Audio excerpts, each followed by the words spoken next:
Mark those calendars for May 28th. That's the day you're going to be saying, yay! The release of Reuven Fenton's new novel, GOYHOOD.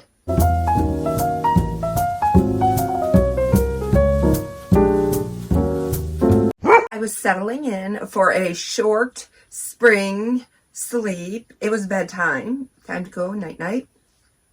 And I had my phone in my hand because I was probably playing some math game. And I got a notification via email that a new author would request my opinion on what I thought of a new book he had just written, which will be released on May 28th, as I aforementioned. If I would kindly read it and review it, and I said, absolutely. He gave me about a month to do it, so I felt like I could get it done. Well, right from the get-go, I loved the book. The book opens with a 12-year-old sitting on the couch, eating snacks, watching soap operas one after the other. And then he goes outside and his brother comes out. They take us on a little journey when the boys get on their bikes, and then we start to learn things in the book that will play out throughout and then reveal itself in the end. So it's a fun book. I'm going to say the brothers get along.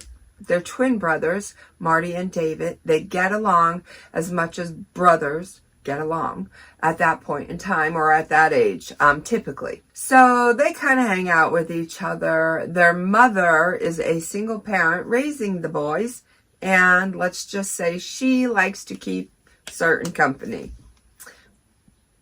One day, a rabbi moves into the neighborhood, and that's where the boys discover that they are Jewish.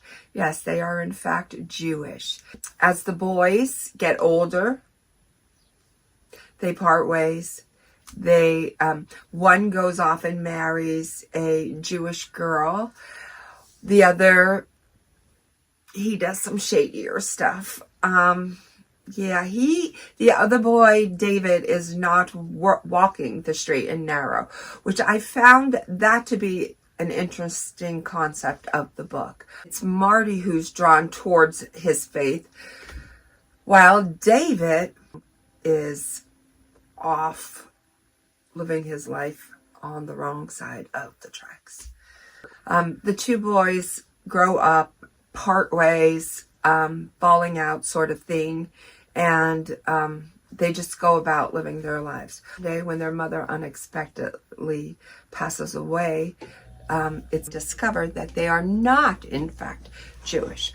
This revelation has no bearing on David, but it has a tremendous effect on Marty, as he has built his life around this belief. He's married to a Jewish woman whose father happens to be a very prominent figure in the Jewish community. So they decide to take a trip, and on that trip, they encounter a female companion, Charlene, which is my kitty cat's name. They also pick up this cute little dog who only has one eye, and they sort of enjoy each other's company on this trip.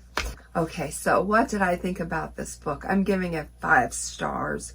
It's very picturesque. He writes in a way where his words are very fluid. I feel like they just flow like a stream. They are like melted butter. They are just smooth. So it's very easy to follow along with this book. And I often find in those cases, because of that aspect, the book goes quickly and enjoyably. And like, this is not one of those books where I found myself getting bored somewhere in the middle, hoping that it picks up pace and Now, I didn't feel that at all with this book. I felt like it was very well written. I felt like the storyline was unique and interesting enough to keep my attention from the first page to the last page. This book has many facets to it. Grief, strife, humor, happiness, healing. How do we fix ourselves? How do we fix our relationships? How do we manage life? So whether you're Jewish or not, I do feel like there's something for everyone in this book. I'm impressed. I'm quite impressed with this book. This is the first book that Reuven has written, and I can honestly say if he chooses to write another book, I will be first in line. Reuven comes from a background as a journalist for the New York Post, and clearly he has skills and clearly he has talent, and I feel like it shows in every page of this book. So I would recommend picking up this book. You don't have to be Jewish. I'm not Jewish. You don't have to be Jewish to enjoy this book to the fullest. You know, sometimes learning, most times for me, learning through my books is bigger than being entertained by them. That's not to say I don't like to be entertained by a book, but I generally tend to read a book because I want to learn something. And you know what? This was a fun way to learn about the Jewish community, the Jewish religion, some Jewish language, wordage, what have you. So I thoroughly enjoyed it. I do recommend it. And I would just like to say woohoo for Reuven, because A+, he did a wonderful job. Wonderful job. Until my next video, know I love you. Be well, be good, be reading, and may all your dreams come true.